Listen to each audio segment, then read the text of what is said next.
زها حديد، مساء الخير واهلا وسهلا فيك. بيسعدني التقي فيك.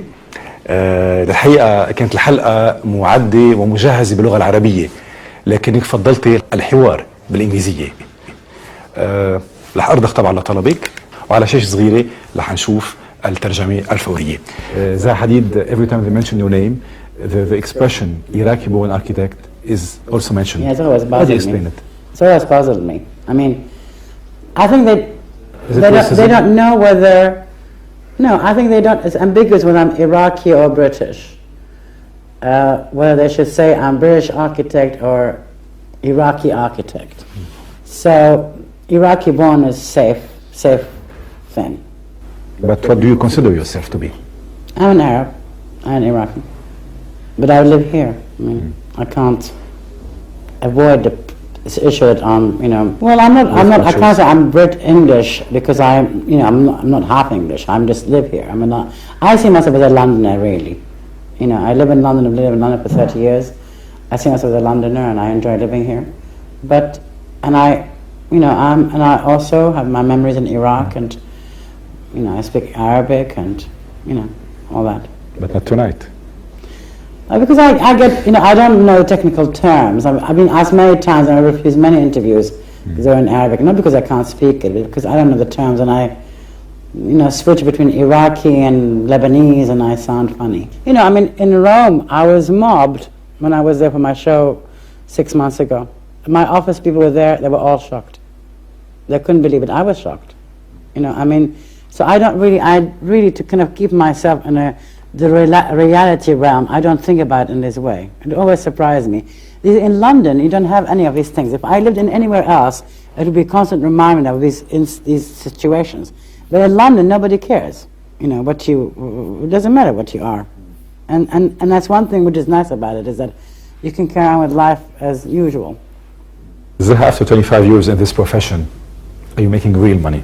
No. We don't make money. You can't, it's impossible. You can't make money. It's the most ridiculous profession. But your life standard has improved, no? Not really. Not really. Marginally.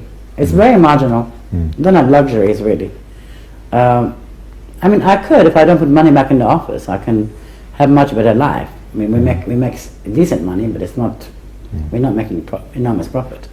First, I don't come from a wealthy family. My family was wealthy a long time ago, not when I came to England, when we were nationalized. So I don't come from a wealthy family. My father never educated us as wealthy kids because he was a heavy socialist. But for you to go to Switzerland, for you to go to London, of course I'm privileged. I'm not, we're not wealthy. I didn't have money here, certainly. First of all, I don't do it for my own sake.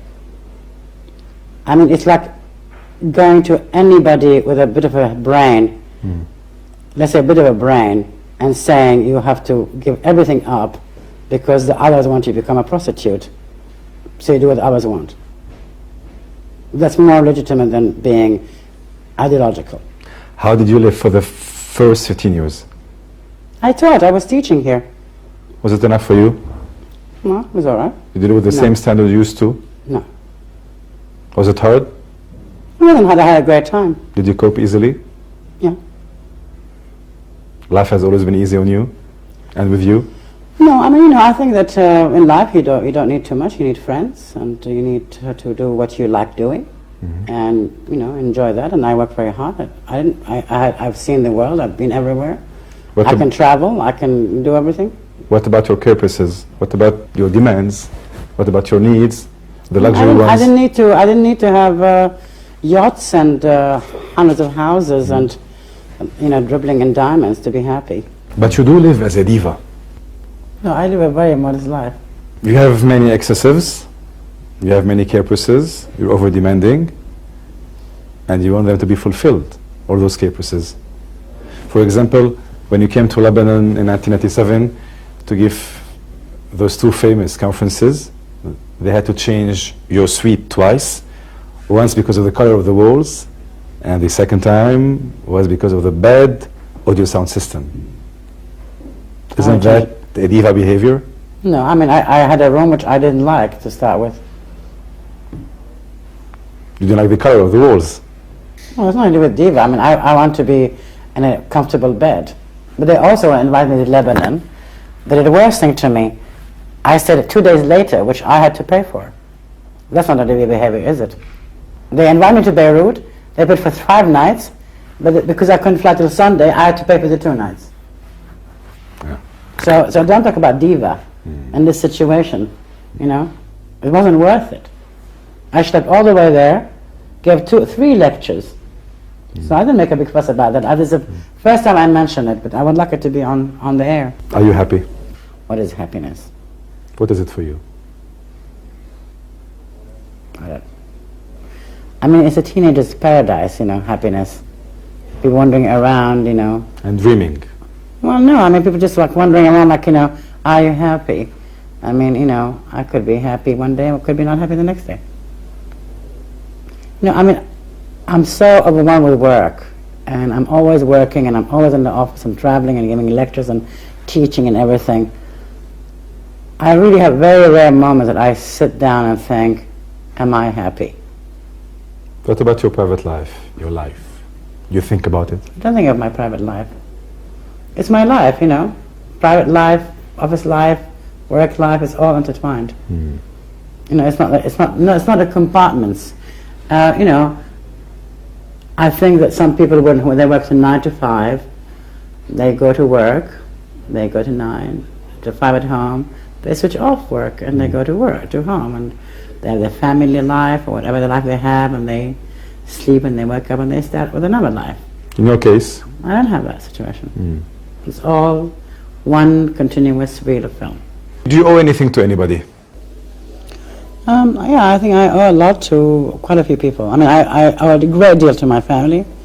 Both my parents were incredibly supportive, and my mother died in '83, but my father was always, they both were extremely supportive. I mean, I never, in my entire life, thought I will not have a career. There was never a moment in my childhood or in my teens or post-teens that I ever thought I will not pursue a career. So my success is not necessarily a great surprise to me, between brackets. It wasn't a surprise, because I mean, you know, I always thought I think that I could excel in something. I always wanted to do architecture, but I could have done something else. That, I mean, I couldn't guarantee it. I didn't inherit a business, you know. It was just, I always knew that if you put your mind to it and you work hard, you eventually get there. It might be a long road, you know. It seems you were so attached to your father, late Muhammad Hadid. Would you like to talk about this aspect of your life? Personally, I would like you to. I mean, I was very close to both my parents, you know, and my father was just a very special person. I mean, you know, he was very liberal, very progressive. I mean, he was not necessarily unconservative in certain aspects, but I think that he was all traditional. But he really, I think both my parents, and particularly my father, gave me tremendous courage. I really think that people can achieve more if they are confident. Even if you're not necessarily that great, if you think you can get past certain things, I think you will achieve more. And I think that parents, I really think that the key to everything is education, you know. And I think education, not only in the terms of bookworm education, but how much you are, you observe through life, how much you see through, you learn through people, whether you travel, what you observe. I really think it's the key to everything, you know, and that gives you confidence to tackle the next thing. And of course, you know, parents give you love and affection, and all that adds up to, you know, to be less messed up than you can. And also, I mean, I think they supported through my education abroad. I you know, wanted to go here, I wanted to go there. You know, I wanted to do architecture, but I wasn't sure. And I think they supported me a great deal. I mean, I was coming to London. I remember being 16 years old, and the whole family was discussing in Salford, and, you know, and your future. My future, because I wanted to do architecture, and we thought I was crazy. And so my brother decided I should become, my brothers teased me a lot, which, you know, made me maybe tougher. So they said, you know, we have an idea for you. You could go and study architecture in Russia, because I wasn't sure where to go. And then they said, we have a better idea. You can become Iraq's first women astronaut. Yeah. So of course, I mean, I didn't have much sense of humor as a kid. I mean, 15 years old, 16 years old. It's good when you say, it's an idea, it's a suggestion, not an order. No, sometimes, traditions, nobody there really. Dictated. My brothers, I lived in London, they never interfered in my life. I mean, I think that the family all, had enough kind of confidence in me that I would behave well, not do silly things. And, and of course that's also an incredible burden, because then you have to behave yourself all the time. And I was always really quite wild as a child. I mean, I wasn't kind of a conformist, let's say, which, of course, through that I paid a high price, because if you don't, people don't want people to behave in a different way. If people like to be able to behave the same way, it's kind of a military academy sensibility, that you behave well in certain ways. You are a nice girl, especially. I mean, you obey orders. You don't say funny things. But sometimes it's good to do some silly things, no? No, I agree. I mean, I think that. I always did what I wanted. I mean, it used to freak everybody out, because I would dress funny. I would do funny things. I mean, nobody could believe the things I did. But nobody, I mean, my brothers never really, ever told me I shouldn't do that. They might think so. They might have thought, but they never entered my life. So I'm very grateful to them, because they gave me tremendous freedom to pursue what I wanted. I mean, I think that they were all maybe intrigued and mystified by what I wanted to do, and they let me run to see where it will take me. How do you find the work of the Iraqi, Rifat al-Jazriji, for instance? I think he was a very talented guy, but I don't like the work which he did later in time. I think his early work was interesting when it was kind of a very modest scale. I don't believe in the folklore aspect of the Islamic architecture. What about the Jordanian Rasim Badran? I don't like his work. What about the Egyptian Hassan Fathi? It's irrelevant, because it's mud houses. I mean, you don't want to live in one of those houses. So, from what you just said, I understand that you don't back up the people or those who try to preserve the heritage, no, I think the that old architecture, the old houses, the old buildings. No, I don't mind. I'm not against preservation. Only would serve the purpose. I don't think you preserve it just because it's old. Not everything old is good. But it's a culture by itself. Well, I don't know. I don't think that. They are not only souvenirs or memories. I think that in itself. some cases it's souvenirs. That's what you say. It's not. It should not. This should not be. This should not be it. This should not be it. I mean, I'm sorry. It means that the Islamic world could never progress because they believe in their heritage. I mean, how are they going to move on? But Hadid, we know very well, that your first projects and even, some of the recent ones are not applicable, cannot be constructed. No, of course they can. All of them? Absolutely.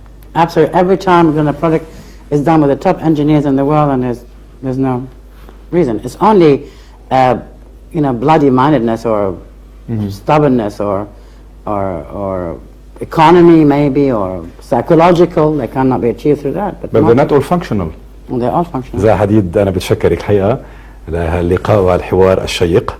أنا استمتعت بمحاورتك وأنت دائما متأهبة إلى مطلق أي سؤال، ودائما أجوبتك فيها شيء من الرصانة وفيها شيء من الهجومية، لكن الهجومية الناعمة والمحببة.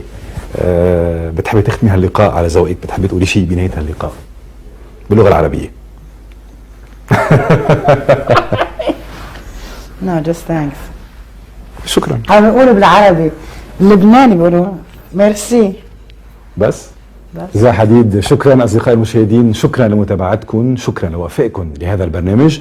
كنا من لندن العاصمة البريطانية بلقاء شيق وسريع مع المهندسة المعمارية العالمية زاها حديد. بلتقي فيكم الأسبوع المقبل بنفس الوقت، خليكم معنا وتصبحوا على خير.